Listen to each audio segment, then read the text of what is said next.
कोई व्यापार नहीं चलता हो, दिक्कत आ रही हो, तो हनुमान जी के दूसरे नंबर का भाई गतिमान का स्मरण करो।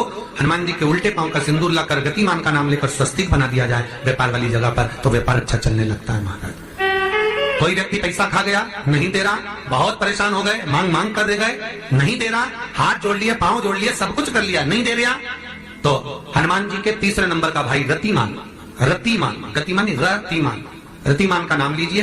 पीपल के पत्ते पर लाल सिंदूर से जो व्यक्ति पैसा लेकर गया उसका नाम लेकर बहते हुए पानी में अपनी कामना कर रतिमान का नाम लेकर छोड़ दीजिए। 15 दिन में रतिमान ऐसी उतवरी मचाता है कि उसको हाथ जोड़कर वो खुद फोन लगाकर बोलता भैया तेरा मैं पैसा लुटा दूंगा। रतिमान का स्मरण किया जाता है। रतिमान ध्यान दीजिएगा, हनुमान का एक स्मरण, पंचमुखी हनुमान का एक भाव। महाराज जैसे बहुत ज्यादा तकलीफ अगर व्यक्ति को हो गई है, बहुत कष्टमय जीवन चल रहा है, हार गए हर जगह से और तकलीफमय जीवन चल रहा है, तो पंचमुखी हनुमान का एक शिव महापुराण का और स्कंद पुराण का एक बड़ा सुंदर मंत्र है। उस मंत्र को आप सब एक बार हमारे साथ में बोलें। ओम नमो हनुमते रुद्र अवताराय सर्व शत्रु संहारणाय सर्व रोग हराय सर्व वशीकरणाय रामदूताय स्वाहा। बस इस मंत्र को हाथ में काली तिल लेकर, एक जौ लेकर और गूगल लेकर, थोड़ा सा इसमें गाय का घी डालकर, कंडे को या अग्नि को जलाकर इस मंत्र का 11 बार 21 बार जाप कर कर अपनी कामना कर कर छोड़ दीजिए। कैसा भी रोग हो, बीमारी हो, कष्ट हो, दुख हो, तकलीफ हो, 21 दिन के अंदर वो आनंद आना प्रारंभ कर देता है। इस मंत्र, स्कंद पुराण का, शिव महापुराण का ये मंत्र मूल पंचमुखी हनुमान सुख देंगे। और एक और चीज याद रखिए महाराज, यदि कोई काम के लिए जा रहे हो, कोई व्यापार के लिए जा रहे हो या नौकरी करने के लिए जा रहे हो और लगी नहीं रही, बहुत तकलीफ पा रहे हो, सर्विस ही नहीं लग रही, बहुत कष्टमय हो गया, तो निवेदन करूंगा 5 पीपल के पत्ते पर बेसन के 5 लड्डू घर में बने हुए, गाय के घी के 5 लड्डू रख लो।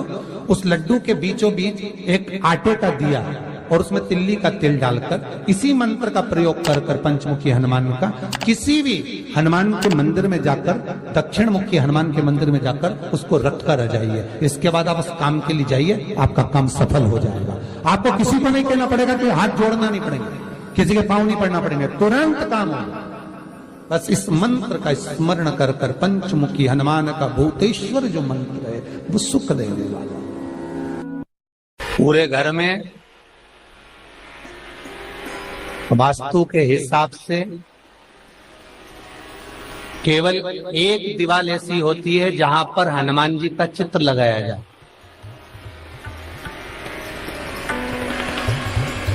चाहे तुम पर्वत उठाने वाला चित्र लगाओ हनुमान जी का, चाहे बैठे हुए लगाओ, चाहे रामायण पढ़ने वाला लगाओ, चाहे लंका दहन करने वाला लगाओ, चाहे राम नाम जपने वाला लगाओ, चाहे लक्ष्मण को संजीवनी देने वाला लगाओ, चाहे मौन मुद्रा में लगा दो, चाहे स्तुति में लगा दो, चाहे भजन में लगा दो। हनुमान जी का कोई भी चित्र लगता है तो ना पूरब में लगेगा, ना पश्चिम में लगेगा, ना दक्षिण में लगेगा। हनुमान जी का अगर चित्र लगता है तो उत्तर की दीवार में दक्षिण को देखते हुए लगेगा, केवल एक ही स्थान।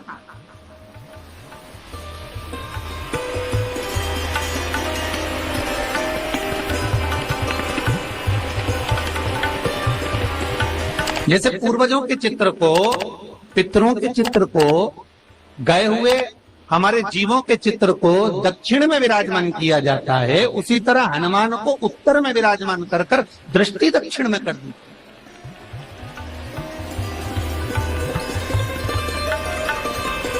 घर में हनुमान जी के जितने फोटो होते हैं उसको केवल दक्षिण दिशा में लगा, उत्तर दिशा में लगा बिठाते थे और दक्षिण की ओर उनकी दृष्टि होना चाहिए, दक्षिण की ओर उनका मुख होना चाहिए।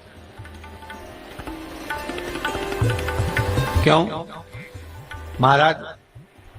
अगर व्यक्ति के जीवन में कोई बीमारी आने वाली है, व्यक्ति के जीवन में कोई रोग आने वाला है, व्यक्ति के जीवन में अगर कोई कष्ट आने वाला है, व्यक्ति के जीवन में अगर कोई परेशानी आने वाली है, व्यक्ति के जीवन में कोई एक्सीडेंट का योग भी बनने वाला है, तो शास्त्र कहता है वो दिशा दक्षिण से ही बनता है।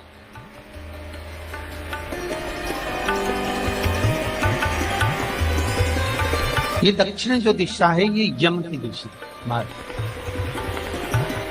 यहाँ संपूर्ण परिवार के साथ यमराज अपने आनंद में निवास करते।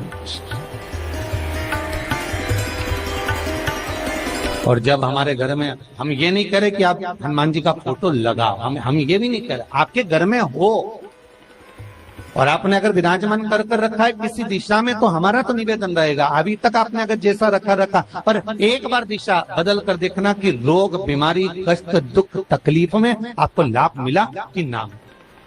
हनुमान जी ने केवल दक्षिण दिशा की ओर अगर मुख कर हमने विराजमान कर दिया, फोटो ही विराजित किया। हम ये नहीं कहेंगे आपसे कि आप बाजार से फोटो खरीद के लाओ फिर लगाओ, नहीं, आपके घर में हो तो आप लगा दें, आपके घर में हो तो विराजमान।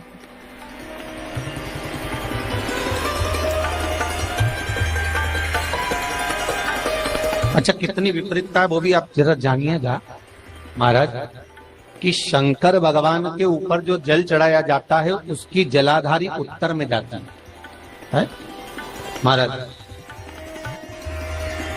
भगवान शिव का जो जल जा रहा है वो उत्तर की ओर जा, और हनुमान जी को उत्तर में विराजमान कर मुख दक्षिण की ओर कर। क्यों? प्रबल दिशाओं में उत्तर और दक्षिण महाराज, ये जो दो दिशाएं, इनको साधने के लिए कोई देवता आगे नहीं। अगर इन दिशाओं को कोई साधने वाला है तो केवल एक देवाधिदेव महादेव ही हो सकता। काल का हरण करने वाला वो महान काल ही हो सकता। शंकर का ही एक अवतार है हनुमान जी महाराज, रुद्र अवतार महाराज। हनुमान जी से कहा तुम दक्षिण की ओर दिशा पर संभालिए, शिव जी कहते हैं मेरा जल जब उत्तर की ओर जाएगा तो इस दिशा को मैं संभाल, चिंता ना करिए। जो स्मरण करने वाला होता है, भजन करने वाला होता है, कीर्तन करने वाला होता है, नाम जाप करने वाला होता है, उसका भी शास्त्र विधान कहता है, उसका भी व्याख्यान वर्णन करता है कि जैसे एक दिशा के रूप में हनुमान जी महाराज को विराजमान कर दक्षिण की दिशा पर हम विजय, अर्थात रोग पर, बीमारी पर, कष्ट पर, तकलीफ पर हम विजय प्राप्त कर सकते। ऐसा नहीं कि ऐसा कोई रोग नहीं जिसकी दवा नहीं है, पर जब तक भगवान की कृपा नहीं होगी तब तक कोई औषधि मिल सकती नहीं, कुछ प्राप्त नहीं हो सकता। जब भगवान करुणा करते हैं तो आप रूप कुछ ना कुछ सुख की अनुभूति हो जाती है, अपने आप सुख का भान हो जाता है। तो जैसे दक्षिण का जो स्वामी तत्व है, दक्षिण पर जो दृष्टि देने वाला श्री हनुमान जी महाराज है, इसलिए हनुमान जी को उत्तर की दीवार पर विराजमान कर उनका मुख दक्षिण की ओर रखा जाता है। वास्तु शास्त्र के हिसाब से, वास्तु नियमों के हिसाब से सारे फोटो कहीं पर भी लगा सकते हो, पर हनुमान जी का अगर फोटो तुम्हारे घर में है, हनुमान जी अगर तुम्हारे घर में विराजमान है, हनुमान जी का चित्र तुम्हारे घर में विराजमान है, तो उसका मुख दक्षिण का होगा, तो रोग, बीमारी, तकलीफ, कष्ट ये सब दूर हटते। कई लोग प्रश्न करते हैं, गुरुजी आप कहते हो कि हनुमान जी महाराज शंकर भगवान का एक अंश स्वरूप है, एक अंश। पूरी शिव महापुराण की कथा को उठाकर देखिए, स्कंद पुराण को, मत्स्य पुराण को, कूर्म पुराण को उठाकर देखिए। एक बाणासुर का चरित्र और एक श्री हनुमान जी महाराज का चरित्र बहुत सुंदर। शिव का एक अंश माता अंजना के तप साधना से शिव की प्रागट्यता और शंकर भगवान की प्रागट्यता से शंकर का स्वरूप प्रकट हुआ। इसीलिए तो कहते हैं शंकर सुमन केसरी।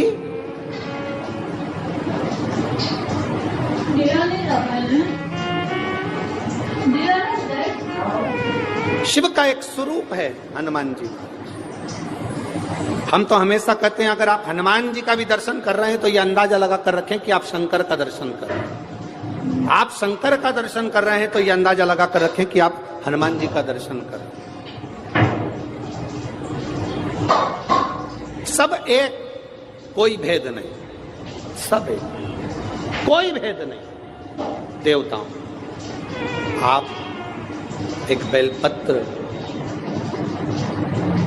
जैसे आप एक बेलपत्र कि ये दो जो पत्तियां होती हैं, जरा ध्यान देंगे, ये दो जो पत्ती नीचे की रहती है बेलपत्र, आगे का भाग एक बेलपत्र और नीचे की जो ये दो पत्तियां होती हैं, इन दो पत्तियों के ऊपर एक एक शमी पत्र, ये दो जो पत्तियां हैं इन पत्तियों के ऊपर एक एक शमी पत्र और लाल चंदन ये रखकर कितना भी रोगीला व्यक्ति हो, रोग से ग्रसित व्यक्ति हो, जिंदगी में कितना ही दुख पड़ रहा हो, बेलपत्र की ये दोनों पत्ती जिसके ऊपर शमी पत्र रखकर, लाल चंदन रखकर श्री हनुमान जी महाराज और हनुमान जी महाराज के तीसरे नंबर के भाई श्री गतिमान जी। हनुमान जी कितने भाई हैं? 6। उसमें हनुमान, रतिमान, प्रतिमान, मतिमान, गतिमान, तो जो नीचे के क्रम में आते हैं श्री गतिमान जी, उन गतिमान जी और हनुमान जी का नाम लेकर जो शिवलिंग के ऊपर समर्पित कर देता है, रोग का निवारण होता ही है, रोग मुक्ति होती है। मंगल का प्रदोष निकाल कर रख लो कि मंगल का प्रदोष इस दिन पड़ रहा है, मंगल की त्रयोदशी तिथि पड़ रही है, प्रदोष व्रत मंगलवार का पड़ रहा है। और जिन लड़का लड़की को मंगल होते हैं, जिन कन्या और वर को मंगल होते हैं, केवल शंकर भगवान के मंदिर में जाकर चौमुखी दिया, 4 बत्ती का दिया आटे का, उसमें घी डालकर लड़की शंकर भगवान के मंदिर में मात्र 7 बार शंकर पे से उतार कर 3 बार स्वतः उतार कर शिव के मंदिर में रख देती है, उसका मंगल आड़े आता ही नहीं है, मंगल नहीं आता सामने। मंगल प्रदोष व्रत का इतना महत्व है महाराज। जब जिस महीने में जो प्रदोष पड़ा करे, जब प्रदोष पड़े, बन सके 1 बेलपत्र, बन सके 5 बेलपत्र, शमी पत्र, हरा मूंग बेलपत्र, एक कलश के अंदर थोड़ा सा पानी लेकर 1 बेलपत्र, हरा मूंग, शमी पत्र डालकर और उसमें थोड़ा सा गुड़ डालकर भगवान शिव का स्मरण कर कर प्रदोष काल में, मान लो कोई काम आपका बहुत जरूरी है, बहुत दिनों से आप थक गए हैं, नहीं हो रहा, कर्जा बढ़ रहा है, धन नहीं आ रहा, व्यापार नहीं चढ़ रहा, या कोई समस्या बहुत प्रबल है, कोई एग्जाम में बैठ रहे हो नहीं हो रहा, परीक्षा भी दे दी है, रिजल्ट आने ही वाला है, तो भी प्रदोष काल में, प्रदोष के समय वो जल, मूंग, शमी पत्र और बेलपत्र और गुड़ का शंकर के शिवलिंग को समर्पित करना प्रारंभ कर दो। 2 या 3 प्रदोष करोगे, बाबा आपकी मनोकामना शीघ्र पूर्ण कर देगा। शंकर भगवान पर चढ़े हुए जल जब नीचे की। ओम नमः शिवाय, श्री शिवाय नमस्तुभ्यम।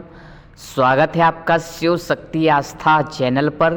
तो दोस्तों, आज हम बात करने जा रहे हैं सप्तमी तिथि के उपाय के बारे में, जो कि 4 फरवरी मंगलवार के दिन है। तो दोस्तों, आज 4 फरवरी मंगलवार का दिन है। तो दोस्तों, यह उपाय आज का ही है, आज का बहुत ही महत्वपूर्ण उपाय है। तो दोस्तों, जैसा कि पूज्य गुरु पंडित प्रदीप मिश्रा जी ने बताया है इस उपाय में, तो दोस्तों आइए सुनते हैं इस कथा को और करते हैं इस उपाय को। तो दोस्तों, उपाय करने के लिए सर्वप्रथम इस पूरी कथा को आप सभी श्रवण करेंगे। श्रवण करने के बाद में पूज्य गुरु पंडित प्रदीप मिश्रा जी ने जिस उपाय को बताया उसे करके आप अपने जीवन